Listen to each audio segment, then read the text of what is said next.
I just got done listening to an interview from the Wolf of Wall Street.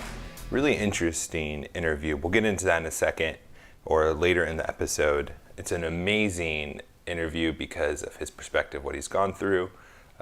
Hopefully you didn't see the movie because, wow, that movie was not fitting for our eyes. But going through that experience that he had and then living to tell about it and talk about his experiences. There's some great stuff in there for us to talk about. So we're going to get into that. Also, we're going to talk about Best Buy and how they turned it around and how they are competing with Amazon. I think that's really important for those of you who are going to be starting a small shop or have a small retail store or even a small online e-commerce stores. Like, how can you compete against Amazon? So we'll talk about what Best Buy's done and how we can apply that to our businesses, because this is How to Build a Tent, the podcast on how to make you successful in your careers, in your business endeavors, your entrepreneurship, your startups, your finances.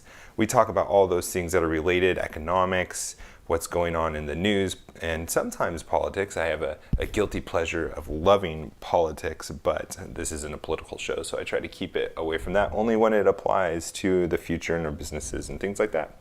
Just like trade wars.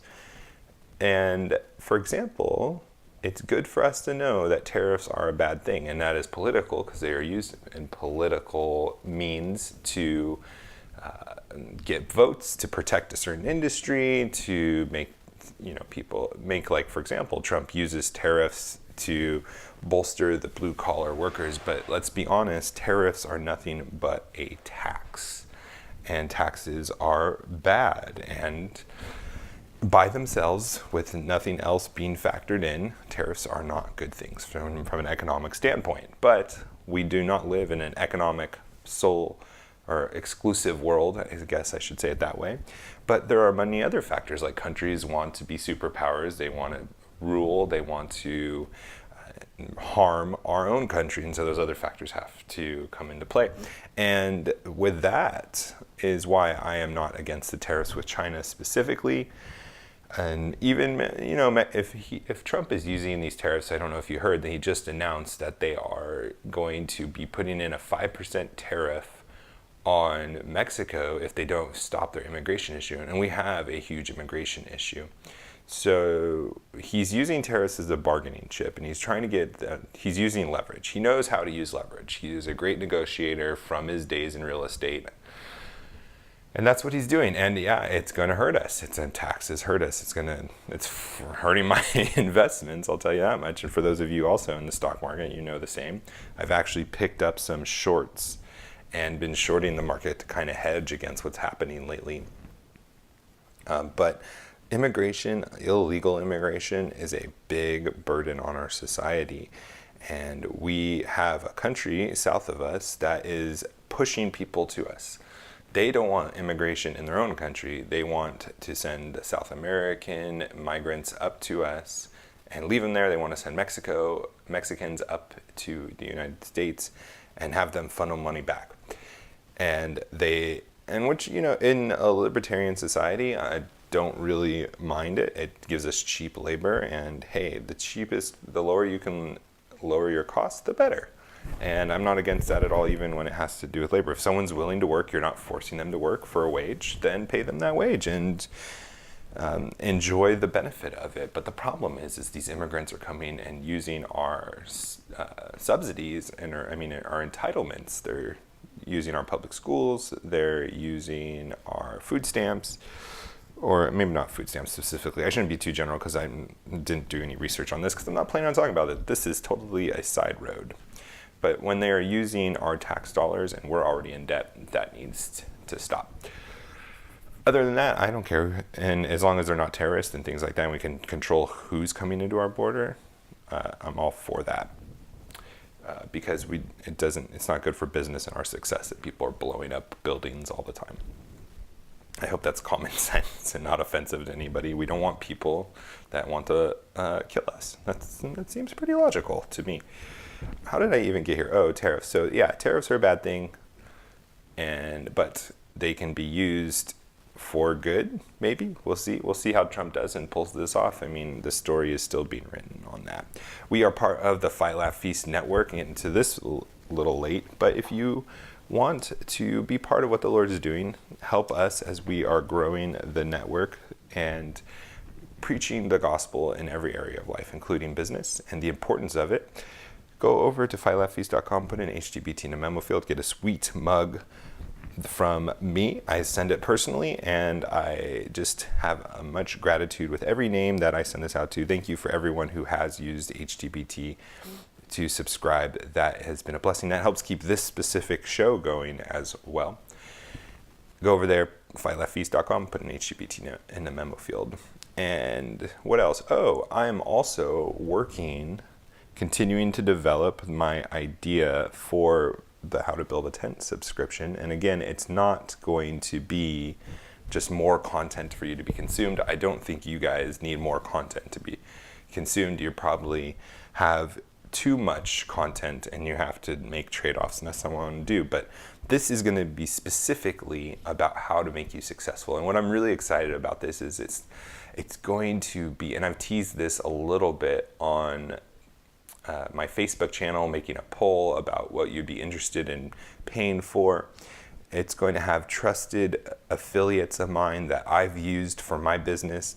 So if you are going to need somebody for legal, I have an attorney already lined up. He's a great Christian guy, and he just has been great he specifically is in patents, trademarks, and those kinds of things, but he works for a big law firm, and he makes great connections for the other kinds of lawyers that you need for business. Yeah, you need more than one kind of a lawyer for business, especially as you grow and become more successful. So and then we have a tax accountant that I use. He's really great. He works in all 50 states. And we're going to be adding technical people, design people, marketing people. And it's going to be just the people that I endorse that you can trust. They're not going to rip you off. They're going to be honest with you. And you are not going to have to pay an arm and a leg. So if that's one of the scariest things, like not even in business, just like when you're buying a car. I just bought a Ford F-150. Oh my gosh. I've been looking to buy an F-150 my whole life. My family's a big Ford family. Sorry, Chevy people. My dad actually broke off and bought a Chevy. It stopped driving in the middle of the freeway at 80 miles an hour. Scared all of us that were in the car. And after that, I'm like, yeah, I'm sticking with Ford. I'm good with my Ford. So I'm really excited to get an F-150. I'm going to be flying and traveling. I'm recording this with 3 days left in Hawaii. So sad. And I'll be traveling for business, and then we're going to stop in Atlanta for a week before we go down to Florida, where we finally find our home in like a month. So we're going to be world travelers, taking the family with me. But I bought the truck in Atlanta so I could drive it around there, and then I'm just going to drive down to Florida. But anyways, I bought it, but I'm not even going to see it for 3 weeks. It's really hard. But what I was saying is it's really hard to do business, even on a personal level, when you're buying a car, for example, and you don't know a lot about the industry. You don't know if you're getting be ripped off, you're getting taken advantage of. So having somebody to kind of help and say, hey, this person's going to take care of you and they're not going to rip you off, it's a really nice thing, I think, right? Like you feel more comfortable when you have someone vouching for an authority figure or a professional in an industry. And in business, I mean, let's be honest, you're not going to be an expert in all these industries. You're not going to be an expert in marketing. You don't know how much time it's going to take for them to run your social media site. You don't know how much it really costs to build a website. I mean, especially with all the plug-in solutions nowadays. You don't know how much a lawyer, like in Discovery, could take like 2 hours, but they really charge you for 10. And, you know, when you're charging $250 an hour, that's a big difference in cost. You want just somebody to be able to say, hey, this guy's good. He's not going to take care of you. So that's one of the things we're going to do. I'm also trying to toy with an incubator funding mechanism where this is not going to be just content, more podcast stuff, but like kind of this is really came off of what Marcus and I have been talking about with our episodes is we need Christians with money to get it and invest in Christians and their success, just like the show is about. So what more perfect way to do that is to kind of combine crowdfunding, these subscription podcast and this idea that we need to come and support people in their businesses and careers. So what I'm thinking, and I'm still working on this, I'm still hashing out the details, but I want you guys to be excited about it, is you guys coming alongside of me and this and these businesses and having that subscription be part of the fundraising to create a fund to back you guys and other Christians looking to start businesses. Maybe you just don't have the money and you don't, or you maybe even your career. I'm still thinking of ways that we can help you, give you a loan or give you some money, and then just like you pay back you pay back a percentage of what you make in your new career or something like that to help you. Maybe it's like just a small three-month coding camp or something, but you don't have the money for it. Maybe there's something that we could do there, and having you guys as subscribers take part of that money instead of having just one big, millionaire funding people, having thousands of us funding a small amount every month, and then paying these companies, paying these individuals to become lawyers, doctors, maybe even like funding I don't know. Maybe not the politician part. I was going to say that, but that could be something different. Again, I'm still working this out. But having thousands of us paying a monthly to help fund these Christian people, businesses get started and start impacting culture that way.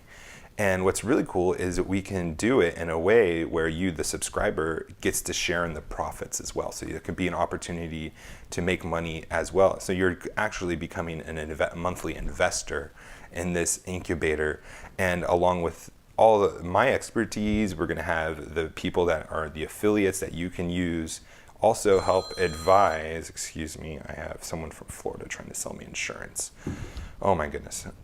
Insurance people, you need to take a hint. When someone doesn't answer a phone call 3 times, stop calling them.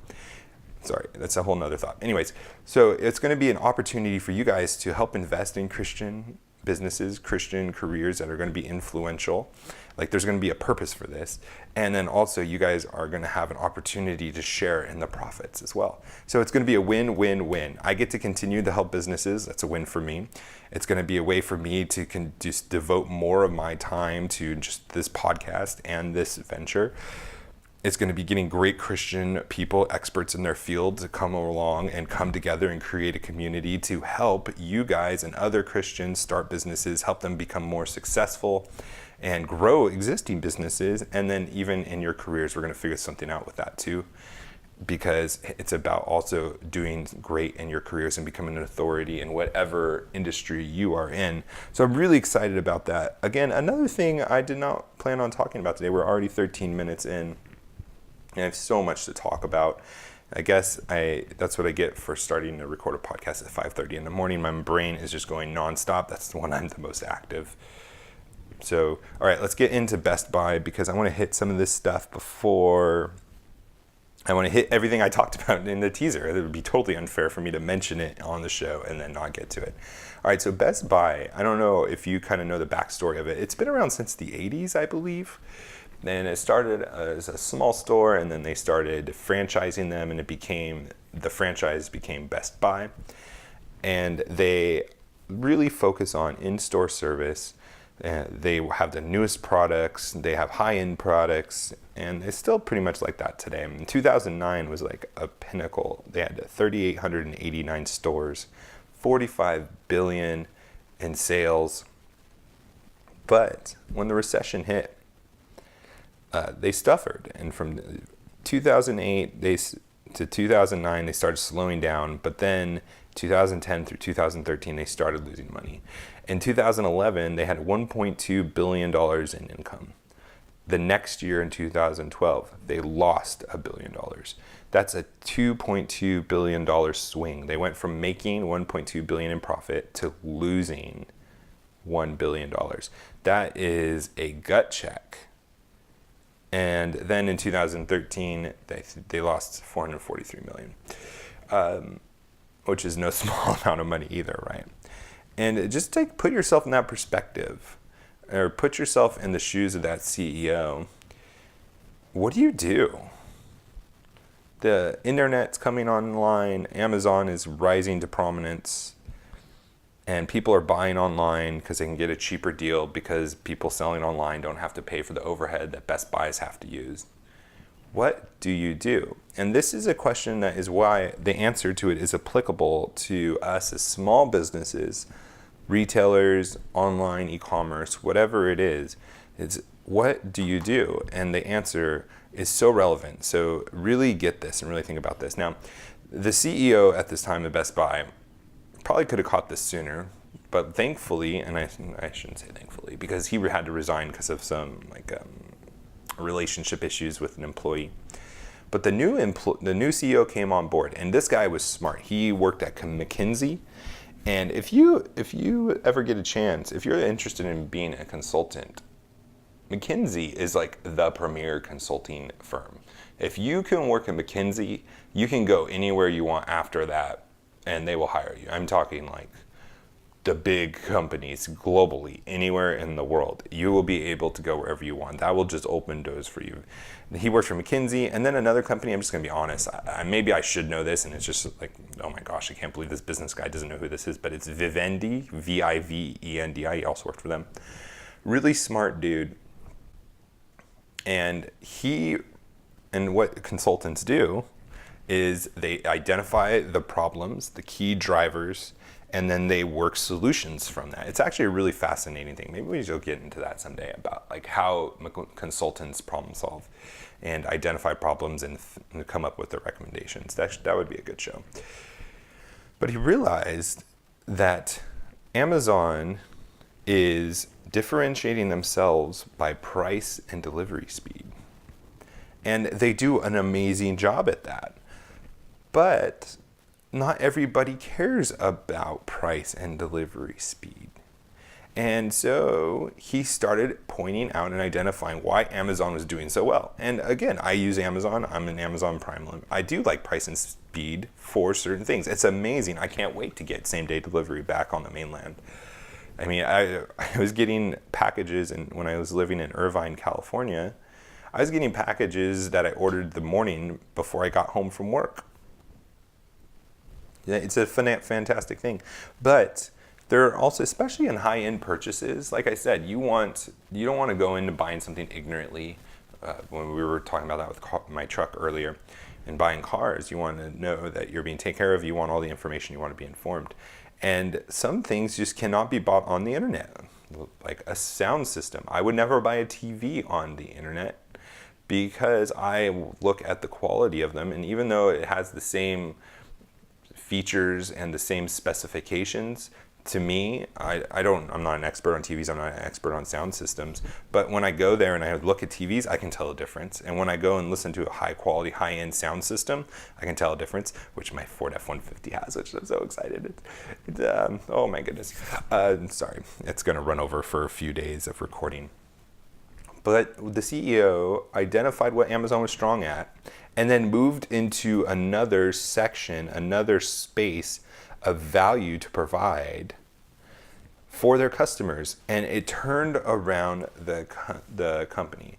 And they started becoming omni-channel, like Walmart and Target, and started using their stores as warehouses. They started matching prices anywhere they could, so they were starting to compete a little bit on price. But their main differentiation was the service and being able to bring in manufacturers and having them have stores inside their stores. And they were able to use their expertise to create valuable service. And that is something that Amazon has been striving to figure out. They're starting to make a physical presence. It's like there's this rush. We've talked about it before with Walmart and Target. There's this omni-channel rush where you need to have both. You need to have in-store, you need to have the brick and mortar presence, and you need to have the online presence. And the faster you can figure those logistics out, the more successful you're going to be. Which could be an interesting little project or a company that could be created. This might be for somebody out there who's looking for an idea, where how do you create an omni-channel conglomerate with a bunch of small businesses? Maybe there is a app that can be built, or an association of small business that can be built, where you link online and small brick and mortar stores together to create an omni-channel an omni-channel experience, an omni-channel customer value that these big stores are doing, but maybe it can be done at a small scale with some good organization. So maybe there's something around there, maybe there's not, I don't know, but that could be an interesting thing. Then the other thing that they did to provide their service is they created didn't create Geek Squad, they acquired Geek Squad. I think it was in the early 2000s, 2002. And they are techs that will install, fix, or repair anything electronic basically in your store. I think they have 1.8 million a year home visits. So that is what the answer is you need to identify the key drivers, the key value propositions of your competitors, and find places in your industry that you can differentiate yourself and do better. In this case, Amazon is really good at prices and delivery. So what did Best Buy do? They stopped trying to really compete on pricing and convenience, and they went to become authorities in their field. And that is what turned them around. Customer service, expertise, and then also going to the omni-channel of starting to build out their website as well. Okay, so that is the Best Buy. Do that for your own companies. Do that before you even start your company. You need to figure out where your competitors are and what you're going to strive for, and your strategy is to differentiate yourself. Now, in the few minutes I have left, and I apologize for rambling on about my F-150 and all the other stuff that you probably don't care about. Wolf of Wall Street was a very interesting interview, and I'll just hit on one of the points. I was going to hit on a few, but this one point is very, really wise. And this guy isn't a Christian, but I really believe that in all these world philosophies, there are elements of truth that are true from the Bible, that are biblical principles, but they're just like mixed up in a lie, which is terrible. I'm not endorsing other religions, but I'm just saying there's things to learn from other people, even if they're not Christians, in my opinion. And this was no difference. And he said this, that your values, that your ethics, when you cross the line and do something that's wrong, and he did a lot of stuff that was wrong, you move the line that you have set for yourself of what is right and wrong. So it goes further down the line. So it's not just that when you do something unethical, that you cross the line and you can come back from the line and nothing else changes. Like you did something wrong and that's it. And then you'll just never do it again. But when you cross the line moves further away from you. And that is a very interesting concept, and I love it because as Christians, we know that there is one standard of truth, that God determines what is right and wrong, and the reason that things are right and wrong is because what is right is good for life, abundant life, eternal life. It's what's going to bring us joy, and what is wrong leads to death. And it's harmful, and it hurts us, and it hurts the people around us. And there's no changing of that. But as humans, we do this really weird thing where we create our own value system, and we create our own good and bad standard. And hopefully as Christians, we're moving that standard closer and closer to what mirrors what Christ is. And that's kind of part of the sanctification process, right? But that standard shifts away from God. The more sin, the more immoral things, the more unethical things that we do. And it's an Overton window. You've probably heard that in politics. What is the normal? What appears to be the kind of the center? That moves with where you go. And I think that moves the other way too, is the more Christ-like you become, the more you become like him, the more closer the human morality gauge that you have for yourself aligns with Christ. But the more you sin, the more you cross those ethical lines, the farther you go away.